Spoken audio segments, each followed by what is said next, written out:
Natin ang ating mga Biblia sa 1 Corinthians 7. 1 Corinthians 7 verse 1 to 2, and then we will jump sa verse 6 to 9. Sa Filipino na po natin basahin. 1 Corinthians 7, 1 to 2. Tungkol naman sa inyong sulat, ganito ang masasabi ko. Mabuti sa isang tao na huwag makipagtalik. Ngunit dahil sa lumalaganap na pakikiapid, ang bawat lalaki o babae ay dapat magkaroon ng sariling asawa. Sabi mo sa iyong katabi, magkaroon ng sariling asawa. Talon tayo sa verse 6. Ang sinasabi ko'y hindi utos, kung hindi pangunawa sa inyong kalagayan. Nais ko sanang ang bawat isa ay makatulad ko. Ngunit ang bawat tao'y may kanya-kanyang kaloob mula sa Diyos. At ang mga ito'y hindi pare-pareho. Ito naman ang masasabi ko sa mga walang asawa at mga byuda. Mabuti pa sa kanila ang manatiling katulad ko na walang asawa. Ito po si Pablo ang nagsasalita. Verse 9, ngunit kung hindi sila makapipigil sa sarili, mag-asawa na lang sila. Mas mabuting mag-asawa kesa hindi makapagpigil sa matinding pagnanasa. So pag-uusapan natin ngayon mga kapatid, pamagatan natin, paano matutukoy kung sino ang pakakasalan. No? So kung kayo ay married na, malamang tukoy nyo na. Hello? Mga mag-asawa, tukoy nyo na. Kasi may asawa na kayo. Pero yung ating pag-uusapan natin ngayon ay pwede ninyong ibahagi sa mga susunod ninyong henerasyon kung sila man ay dadanas at sila man ay magde-decide no, na sila ay mag-aasawa.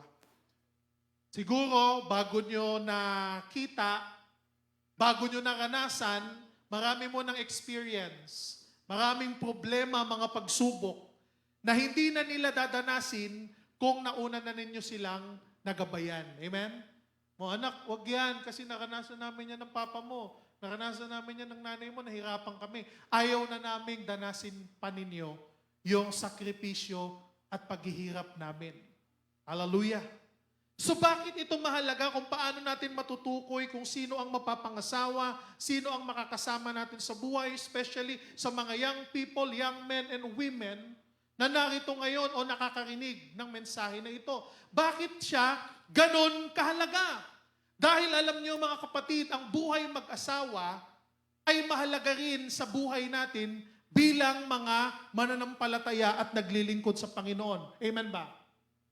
Napakahalaga nito. Kasunod ito sa ating pagtanggap sa ating Panginoong Hesukristo, sa kaligtasan, sa salvation. Pangalawa, na importante, paano mo o sino o paano mo madedetermine kung sino ang iyong pakakasalan. Mahalaga yun. Kasi doon nakasalalay ang iyong future. In fact, gusto ko nga itong sabihin na mas mahalaga pa to sa college course na kukunin mo. Mas mahalaga pa ito sa trabaho na pipiliin mo. Mas mahalaga pa ito sa bahay na gusto mong ipundar. Sa mga properties na desisyon na gagawin mo, mas mahalaga pa yun sa lahat ng mga nabanggit ko, yung desisyon kung sino ang iyong mapapangasawa. Hello? Alam ko naman lagi akong nagpipreach ng ayaw niyong pakinggan. Ayaw niyo. Baka mamaya, wala nang papansin sa akin pagkatapos ng message. Di ba? Pero ang mahalaga mga kapatid, maituro ko ang salita ng Panginoon. Na mahalaga. Dahil dito nakikita, dito natin malalaman kung ang iyong buhay ay magiging masaya ba o magiging bangungot. sa iyong marriage life. Maraming mga tao na successful sa kanilang career, sa kanilang buhay, sa kanilang mga sa kanilang trabaho, sa kanilang negosyo, pero nagkamali sila sa pagpili ng kanilang makakasama, makakatuwang sa buhay, at yun ang naging dahilan upang masabi nila na naging miserable ang kanilang buhay. So ano yung una? Magbibigay ako dito ng 5 key points na ating titingnan, ating tatandaan. Kung ikaw ay mag-aasawa, kung ang anak mo ay mag-aasawa, ikaw na magulang, ano ang kailangang titingnan? Number 1, salvation status. Ano ang estado ng kanyang kaligtasan? Hello? Ang unang-unang tanong, ligtas ba siya? Maraming mga Christians ngayon na hindi na ito pinapahalagahan.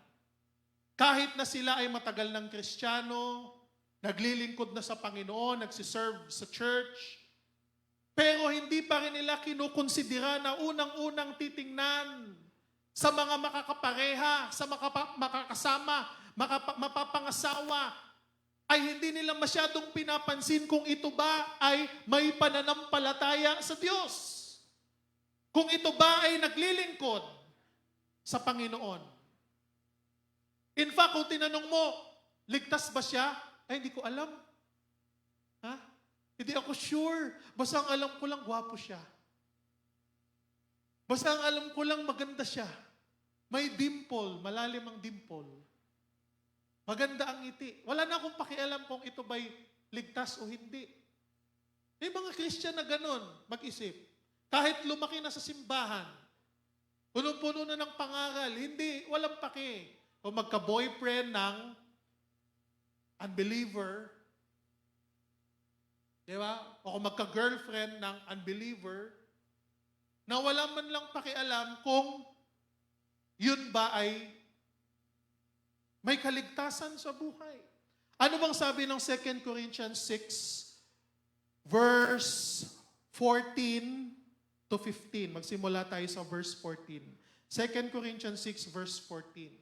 Sabi po rito, huwag kayong makisama. Hello? Sa mga di sumasampalataya, na para bang kapareho nyo sila? Maaari bang magsama ang katuwiran at ang kalikuan? O kaya'y ang liwanag at ang kadiliman? Maaari bang magkasundo si Kristo at ang dyablo? At ano ang kaugnayan ng mga sumasampalataya sa hindi sumasampalataya? Napakaliwanag, mga kapatid. No? Na bilang mga anak ng Diyos, bilang mga naglilingkod sa Panginoon, yun ang una-una mong titingnan. Yun ang sinabi ng salita ng Diyos na hindi mo lang dapat isipin na baliwalain lang, nakapareha lang sila. Mayroong pinag-iba. Walang in-between. Lagi ko nga itong sinasabi, mga kapatid. Walang sa gitna, walang neutral. Dalawa lang, either you are saved or you are not saved. Either ikaw ay sa panig ng Panginoon o ikaw ay sa panig ng kalaban ng Panginoon. Kung ikaw ay nasa katuwiran o ikaw ay nasa kalikuan. Kung ikaw ay nasa liwanag at ikaw ay nasa dilim. Kung ikaw ay ligtas, kung ikaw ay hindi ligtas. So napakaliwanag dito, mga kapatid. Number 1, yung salvation status. Of course, hindi ko naman sinabi, no, na porket hindi pa Christian, wag na. No? May mga instances naman na hindi pa Christian, like ako, o sa amin ni Pastora Maricar, nagsimula kami, hindi naman siya inborn Christian. Pero yun yung lagi kong pinagpipray. Sabi ko, Lord, diba? Save mo. Kasi yun yung number 1 condition ko, sa sarili ko lang, sinabi ko. Na kahit gaano mo kamahal ang tao, gaano mo kamahal ang iyong girlfriend, ang iyong boyfriend, ang iyong fiancé, kung sarado siya sa katuwiran, sa katotohanan at sa salita ng Panginoon, kung sarado siya sa mabuting balita sa gospel ng Panginoon, kailangan pag-isipan mong maigi. No? Huwag mong isacrifice yung iyong future. Dahil sabi ng Word of God, pwede bang magsama yung hindi magkaparehas? Magulo yun. Yung wife mag-church sa born again, yung husband sa iba. Iba yung aral na tinuturo. Pagdating sa bahay, sa tingin nyo, mag-click kaya yon? Iba ang prinsipyo, iba ang paniniwala, iba ang tradisyon. So, nagiging miserable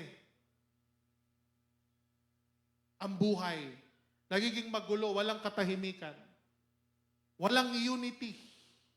Bakit? Because ikaw ligtas ka, ang spouse mo hindi.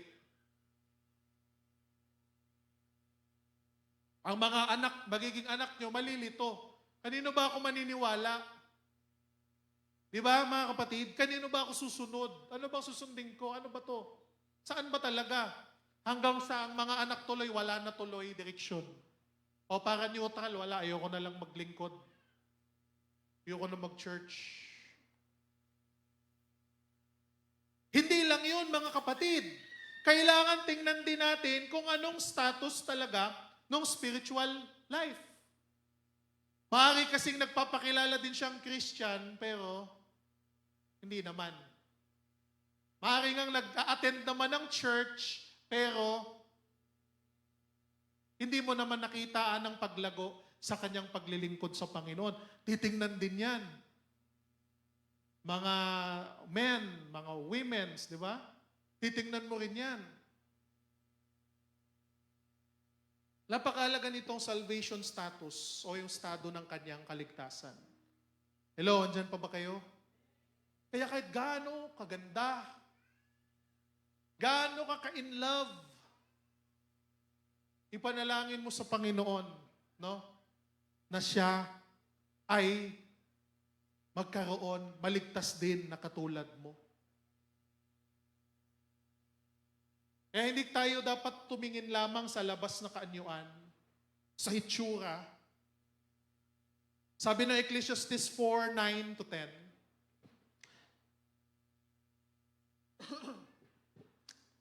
maganda na makasundo mo, di ba? Ang iyong kaparehas mo sa pag-aasawa. Ecclesiastes 4:9-10. Ang dalawa ay mabuti kaysa isa. Mas marami ang bunga ng anumang gagawin nila. Kapag nabuwal ang isa, maitatayo siya ng kanyang kasama. Kaya nga kapag kaparehas kayo na save, sa journey mo, ng buhay mo, maaari kang manghina.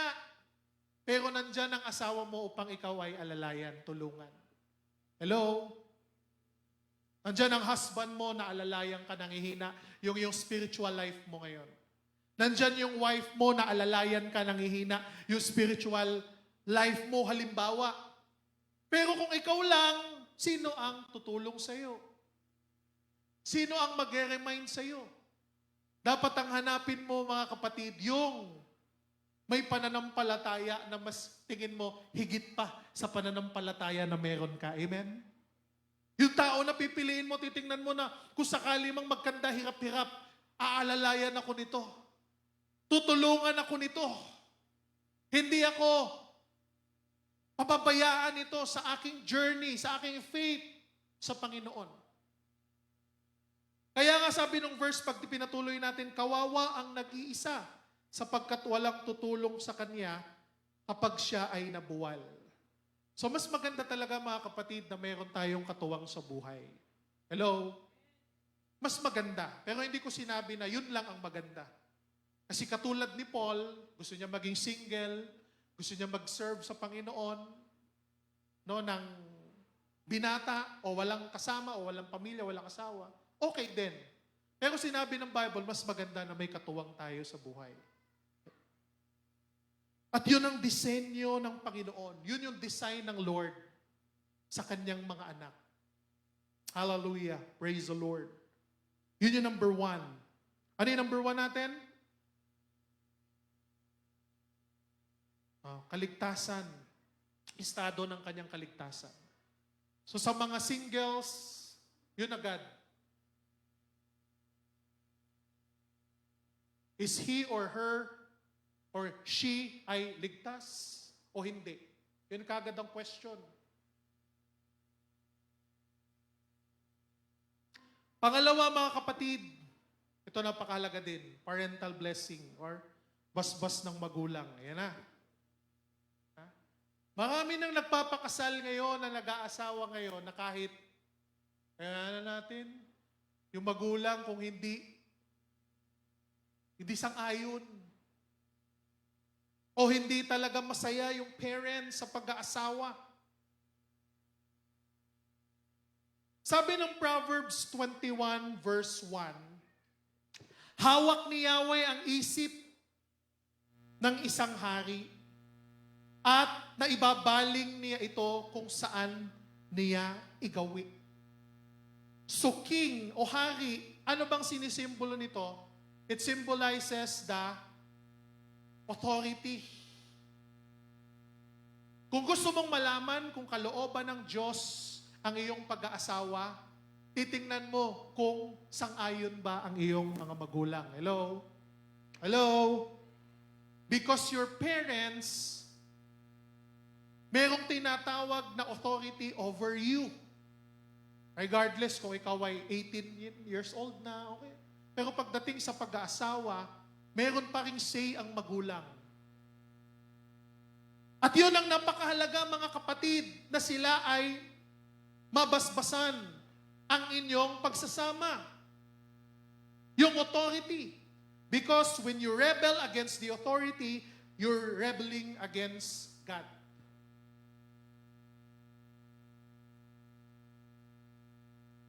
So, pastor, ayaw kasi ng parents ko eh. Hindi agree. Yung parents niya, hindi agree. Ayun ang unang sign na may problem. Pag hindi agree ang mga parents, may something. Hello? Sabi sa'yo katabi, may something. At kailangan i-sort out yun. Kailangan tingnan yun. Ano bang problema? Bakit parang ayaw tayong bigyan ng basbas? Kailangan tingnan because sabi nga dito kung sang-ayon ng Diyos, sang-ayon dapat ang mga magulang because yung authority ay nasa parents. So kung magpipray ka, Lord, bakit ganito? Tulungan mo, hipuin mo ang puso ng aming mga magulang na pumayag. So kung sang-ayon din ng Diyos, gagawa ang Lord ng paraan, hipuin niya yung puso. Naging may ayos, di ba? Kasi si Lord, sabi dito, nasa isip ng tao, hawak ng Panginoon. Desisyon ng tao, hawak ng Panginoon. Hello? Hawak ng Diyos yan. Kahit masama ang plano ng tao, masama ang intensyon ng tao, saglit lang yan baguhin ng Panginoon kung kalooban niya. So, regardless kung yung parents ng guy o ng wife o ng bride ay unbeliever, ganun pa rin. Same, hawak ng Panginoon. Kaya niyang kontrol.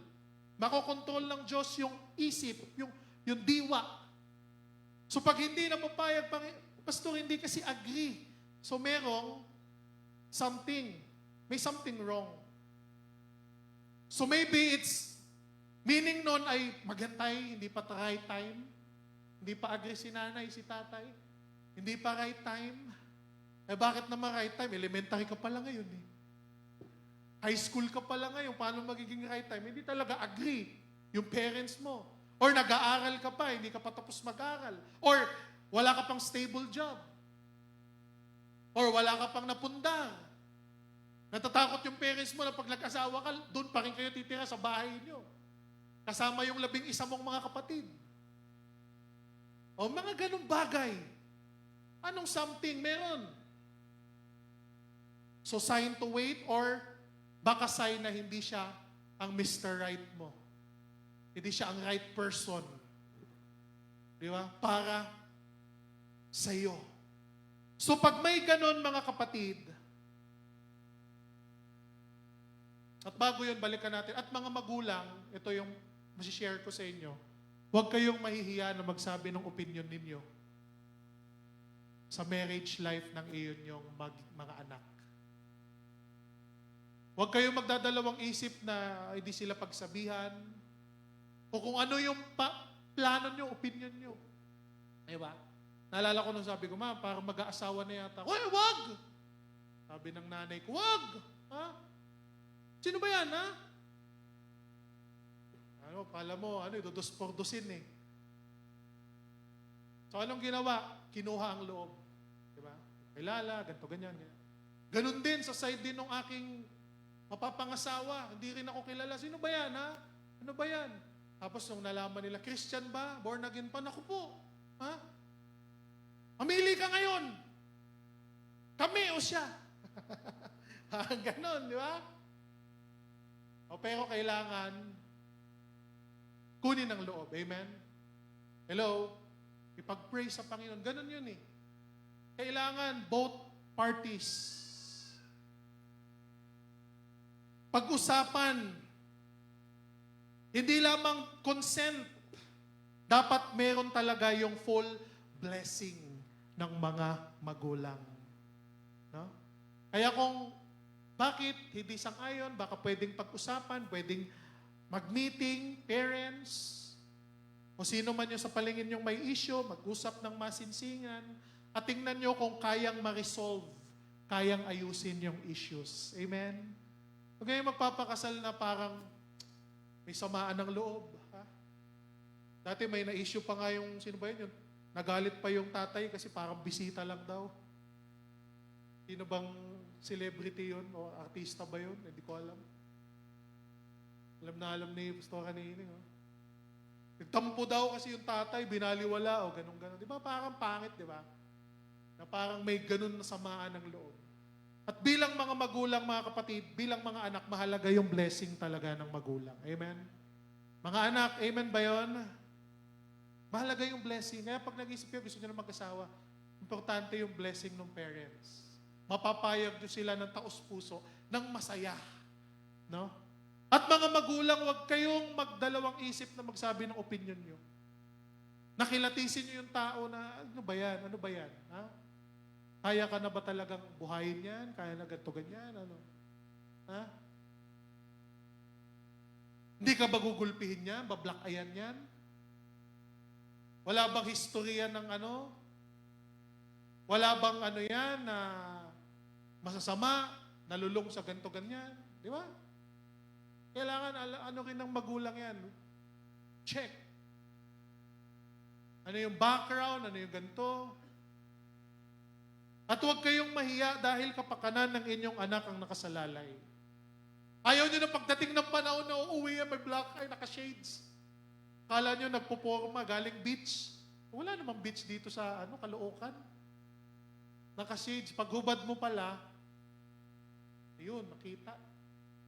Ang masaklap ganito. No?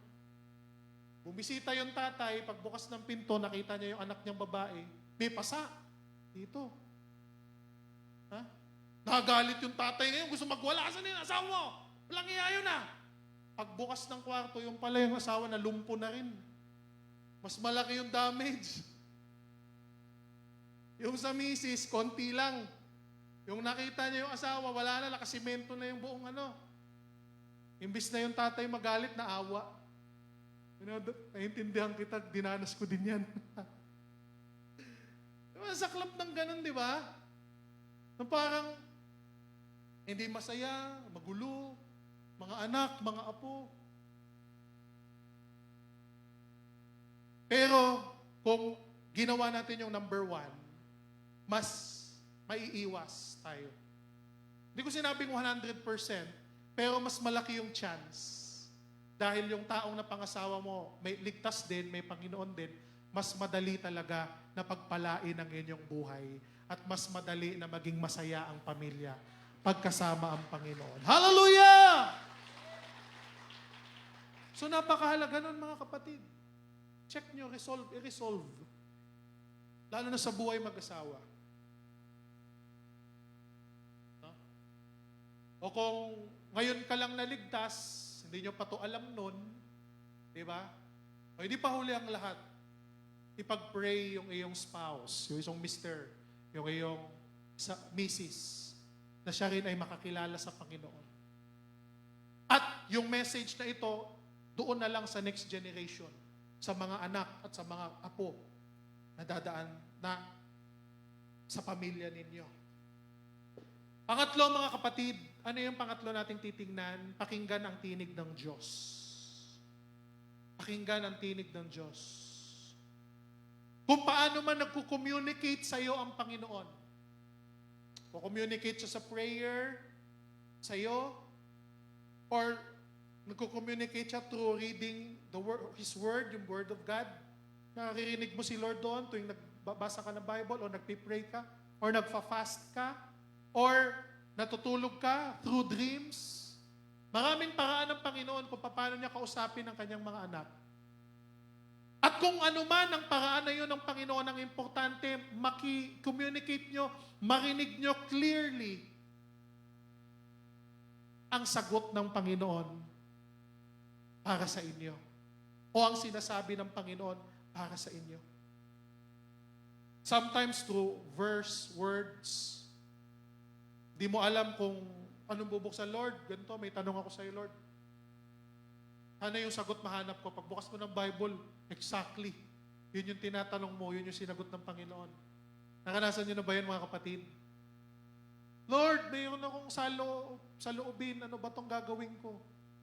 Random lang, bukas ka lang ng Bible, magbasa ka lang. Maya-maya yung sagot nandun na.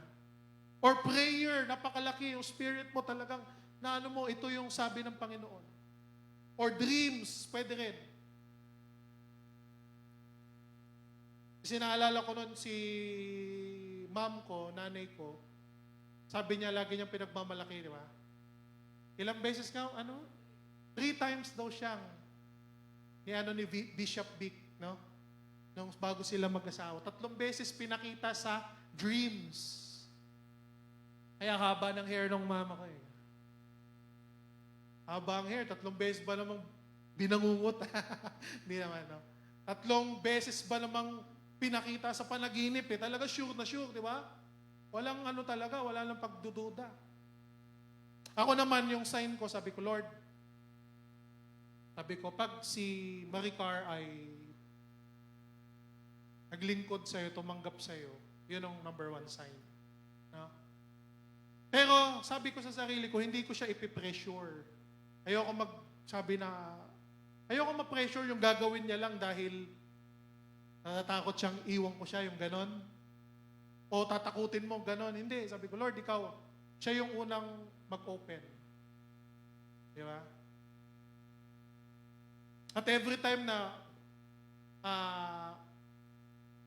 may panahon na mag-date kami, mag-uusap kami, of course, nandun na kami sa legal age, huwag gagayahin na, hello, huwag gagayahin ng mga high school na nandito, at yung elementary. Dapat yung may work na kayo pareho, kaya nyo na. So magkikita kami, kakain, ang pag-uusapan, Word of God. Di ba? Mag-study, ganun, masaya. Pagkatapos sabi niya, yun ang sign ko, Lord, kung kalooban mo itong mangyayari, ganito, ganyan. Ganyan, ganyan, ganyan. At mahalaga, siya ay magkaroon din ng kaligtasan tulad ko. So, hindi mo kailangang i-pressure. Kasi pag pressure mo, parang, di ba, napapayag lang o naniwala lang kasi kapilitan lang. So, yun na yun, nakita niya, naramdaman niya yung salita ng Panginoon at siya mismo nag-decide na gusto niya maglingkod sa Panginoon. Kaya ngayon, kami magkasama for 10 years at purihin ang Panginoon, no? Kahit hindi man perfect ang marriage, di ba? Hindi man yung gusto namin, ang gustong makamit sa buhay, pero ang mahalaga pagkasama natin ng Lord, ang saya, ang ligaya, ang contentment, lagi nating mararamdaman sa ating buhay. Yun ang mahalaga. Kaya nga mga kapatid, napaka-guti, kailangan makinig tayo sa voice ng Panginoon. Pakinggan natin ang Diyos. Sabi ng 1 Samuel 15 verse 22, if you read it, sabi ng Panginoon, to obey is better than sacrifice. Ulitin natin, sabihin nyo, to obey is better than, at ayaw ng Panginoon na isakripisyo nyo ang kinabukasan nyo dahil lang sa pag-aasawa na hindi ninyo hiningi ng sagot sa Panginoon. Ayaw ng Panginoon na mag-sacrifice kayo, na magdusa kayo. Dahil lamang sa hindi kayo nakahanap, nakapili, nagmadali kayo. Baka, kasi sabi nyo, baka maiwan na ako ng tren, ha?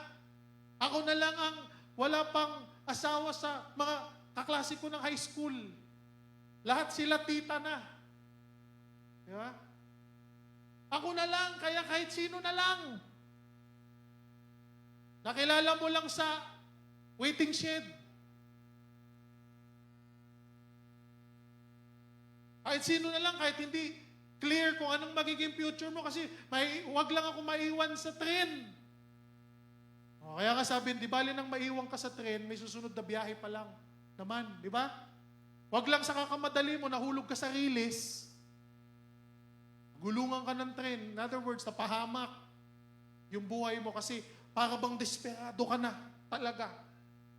Pero alam ko, mga anak ng Diyos, hindi magiging desperado kung nandyan ang Panginoon sa buhay nila. Amen? Palakpakan naman natin ang Panginoon. Hallelujah! Hindi ka magiging desperado kasi bakit? Kontento ka dahil kasama mo ang Diyos. Masaya ka. Siya ang nagpapasaya sa iyo. Hallelujah. Kaya para sa akin, mag-asawa ka man o hindi, hello, pakinggan niyo ako mga kapatid, mag-asawa man kayo o hindi, ang mahalaga basta kasama niyo ang Panginoon. Tiyak ako, magiging masaya kayo sa buhay ninyo. Amen ba? Tama ba yun mga kapatid? Kasama natin ang Panginoon, yun ang pinakamahalaga sa atin. So,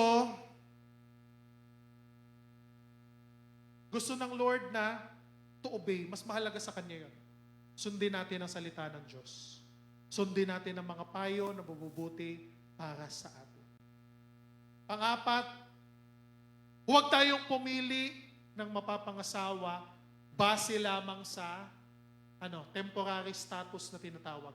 Pansamantalang kalagayan. No? Mayaman, temporary lang yan. Paano kung nalugi?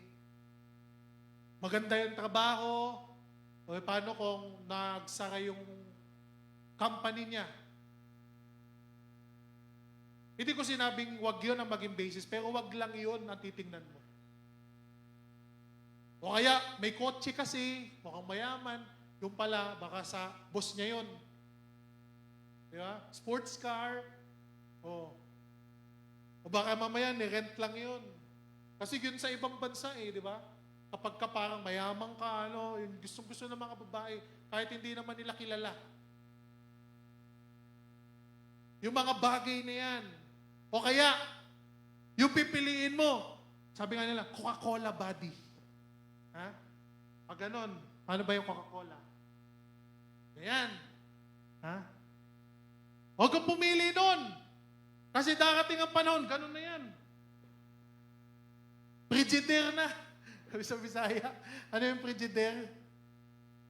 O, refrigerator na Tudor. Alam niyo yun, Tudor yung malaki.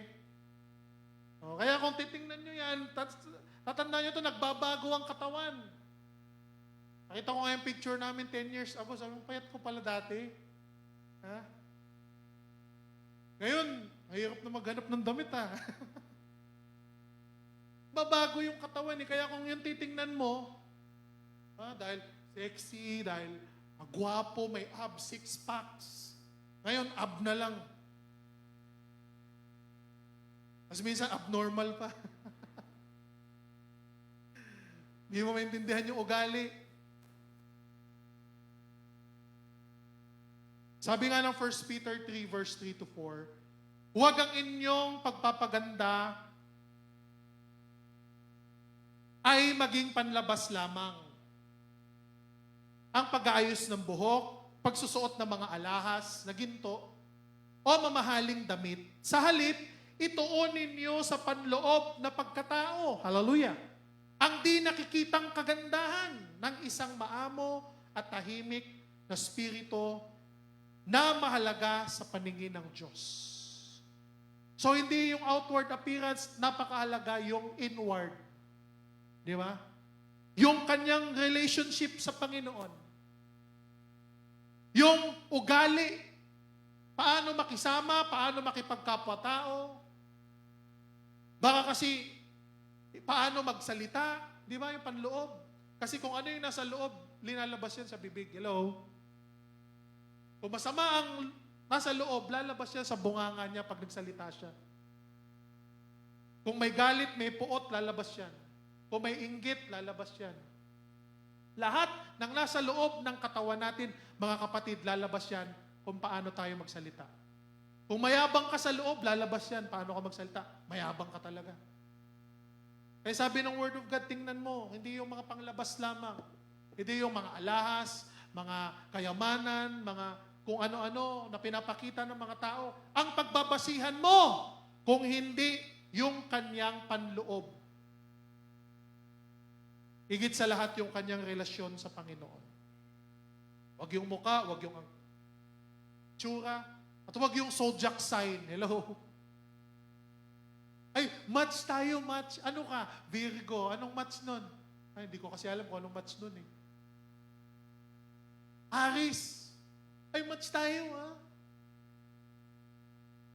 Inaano yung kanilang sa kapalaran, tsambahan, swertihan. Hindi ganon. May mga prinsipyo ang Biblia kung paano. Marami yan sa Proverbs. Babasahin natin sa Proverbs. Marami ang qualities, titingnan mo. Babasahin niyo yung Proverbs. Paano maghanap ng asawa, anong kailangang gawin, ganto. So, hindi lang dapat panglabas, pang-anyo. So, ano ang iyong hahanapin? Number 1, ito, malapit na tayo, patapos na tayo. Ano ang iyong hahanapin? Ang 5 points natin, ito napakahalaga to. Unang-una ay compatibility. Compatible ba kayo? Hindi yung sexually compatible kung hindi, spiritually compatible ba kayo? Or, magkatugma ba kayo? Magkasundo ba kayo? Sa mga bagay-bagay sa buhay, sa pagpili, sa gustong pupuntahan, sa gustong gagawin. Yung isa gusto maglakad, yung isa gusto sumakay, gulo na agad eh. Yung isa gusto matulog, yung isa gusto magpuyat. Yung isa gustong pagkain, sabaw, yung isa prito. Pwede maglauoy ka, no, para magkasundo. Lauoy ba yan? Ano sa Tagalog yun? Yung piniprito yung isda, tapos nalagyan ng gulay. Prito at sabaw. Pinag-isa. O, edi walang gulo. Kailangan compatible ba? Magkasundo ba kayo? Ano ba na-enjoy nyo pareho? Di ba?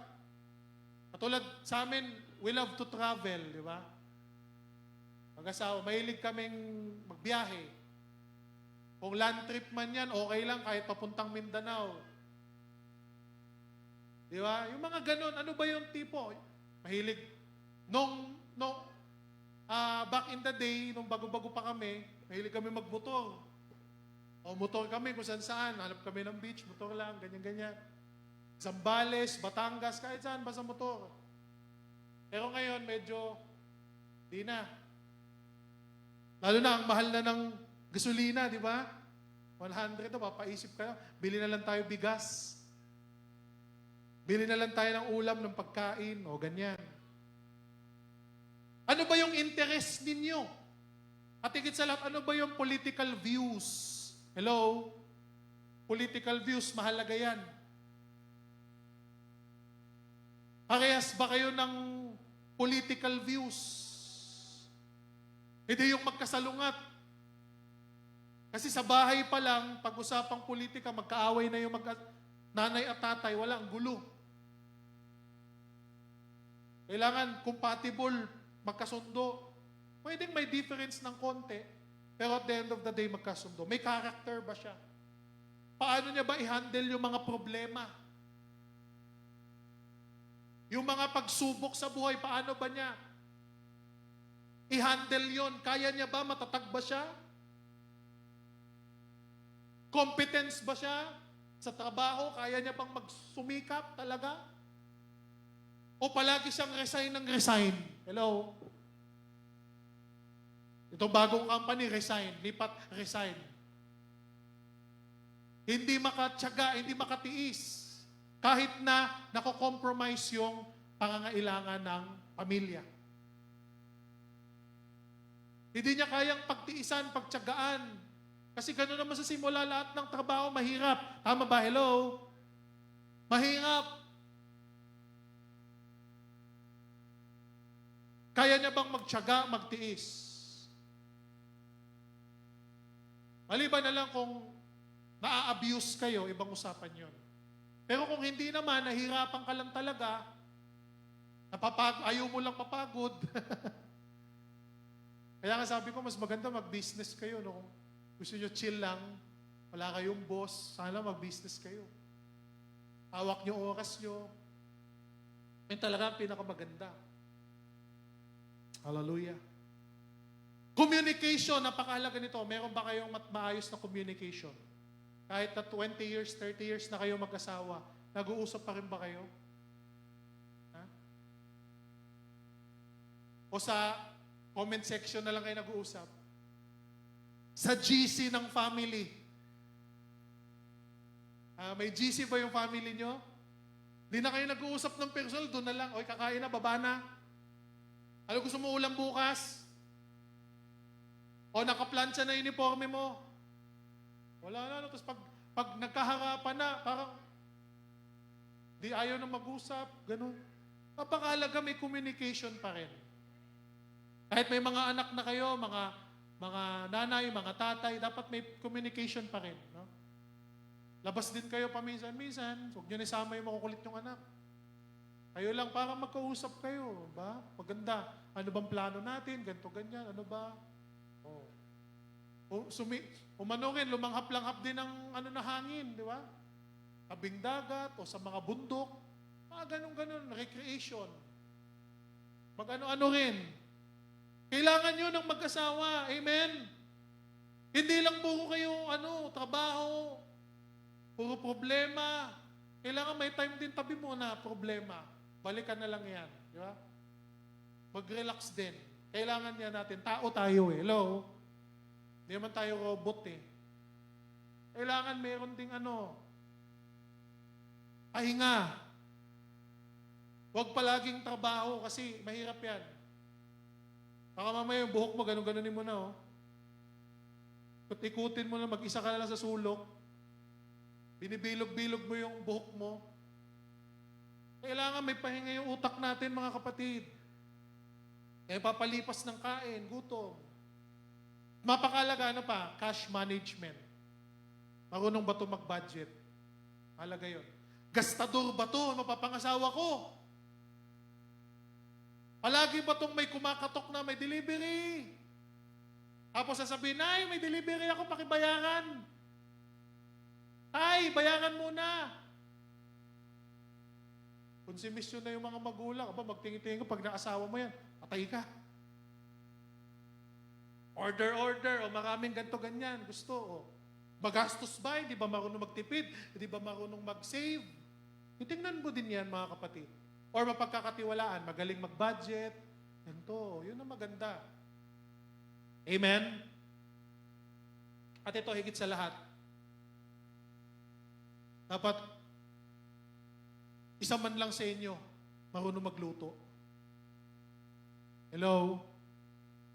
Marunong magluto. Kami, bago pa mag-asawa, ako yung unang marunong magluto.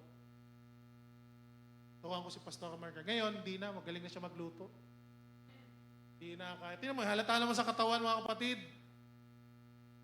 Magaling na magluto. Mahalaga yun. So kung babae ka, misis ka, na hindi ka marunong magluto, mag-train mo yung sarili mo. Or si husband, o kahit sino sa inyo. At lastly, mahalaga rin to, dapat isa sa inyo marunong maglinis. Hello?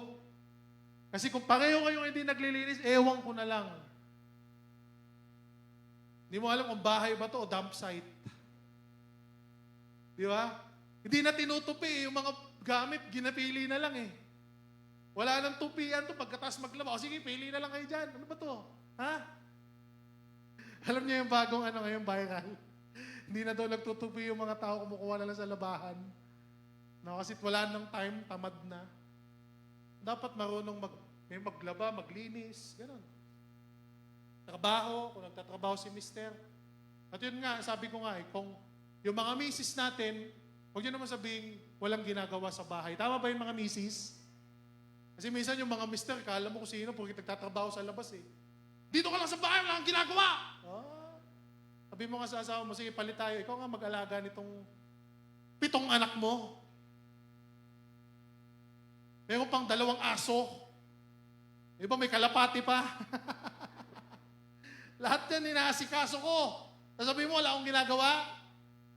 Kaya mga mister, nagtatrabaho kayo, alam ko pagod kayo, pero yung mga asawa natin sa bahay na naiiwan, pagod din yan sa pag-aalaga ng mga Tama ba yan mga kapatid? Tama ba yung mga nanay? Palakpakan natin ang Panginoon. Hallelujah. So ayoko may makakakinig sana na born again, manunumbat na mister pagkit nag-aasawa. Alalahanin mo yung misis natin, misis mo na iwan, siya ang nag-alaga ng lahat. Nag-ayos ng lahat. So tapusin ko na dito. So last verse natin mga kapatid. Baka mamaya, awayin nyo na ako eh. Number 6, 24-25. Pagpalain ka nawa at ingatan ng Diyos o ni Yahweh. Kahabagan ka at nawa subaybayan ni Yahweh. Yun yung blessing na gusto natin. No? Na yung pagsasama ninyo ay mayroong pagpapala sa mga magulang. Pinagpala kayo dahil pareho kayong ligtas sa Panginoon. Pareho kayong naglilingkod. In fact, kung manghihina ka, may magtatayo sa'yo, may magpapatatag ng pananampalataya mo. May basbas ng mga magulang. Dahil ipinanalangin mo, at si Lord, katulad na sinabi natin kanina, hinihipo niya ang puso ng mga tao na nasa authority like your parents. Christian man o hindi, believer man o hindi, kayang baguhin ni Lord ang heart niyan. So kung hindi, baka hindi pa panahon, o baka ba'y kailangan pag-usapan, may kailangang ayusin. Napakahalaga, dapat pakinggan mo ang tinig ng Panginoon. Hindi ka lang mag-aasawa based sa panglabas na anyo. Kung hindi, kailangan maganda ang character. Kasundo mo, compatible kayo, may communication, lahat. Marunong sa buhay. Yan ang pinagpala. At sabi ng verse na binasa natin, yan ang pagpapala talaga na galing sa Panginoon. Yung blessing. So, hiniling ko tayo lahat ay tumayo mga kapatid. Palakpakan natin ang Panginoon. Praise the Lord. Ang buhay pag-aasawa ay maganda, masaya.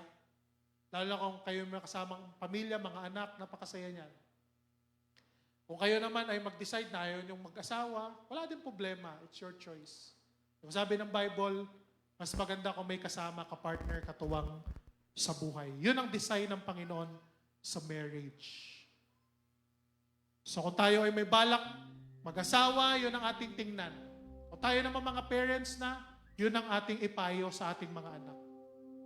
Upang gusto natin na sila ipagpalain ng Diyos. Manalangin tayo. Ama naming banal, salamat Lord sa iyong salita. Salamat Panginoon sa buhay na ibinigay mo sa amin. Salamat sa aming mga katuwang sa buhay. Hallelujah. Kung kami man po ay may asawa, alam namin Lord, hindi po perfect ang buhay.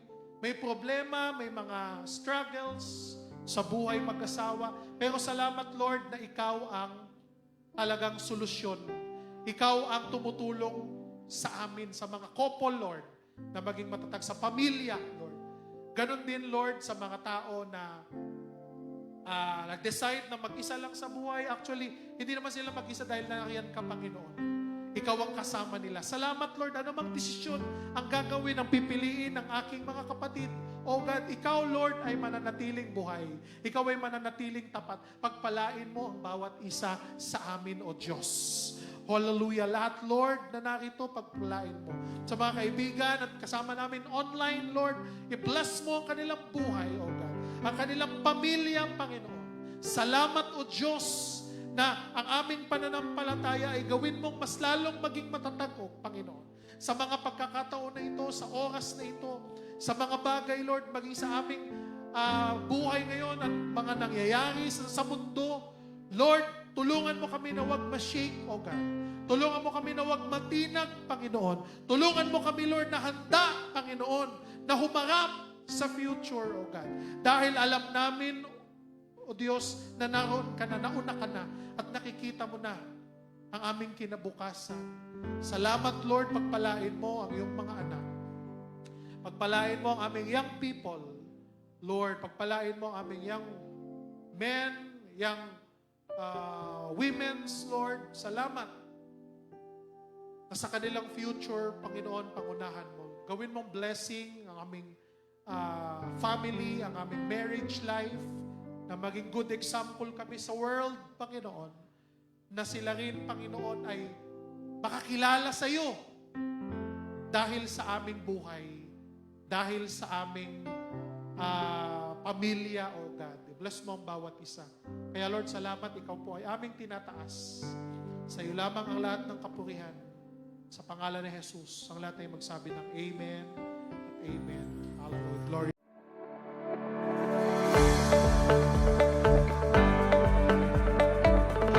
Nabuhay ang ating Panginoong Jesus. Hindi patay ang Diyos na ating sinasamba. Buhay na buhay ang Diyos. Jesus is alive! Come and join us every Sunday 9 in the morning, live on Facebook, as we continue to worship the Lord Jesus and experience His unfailing love to us.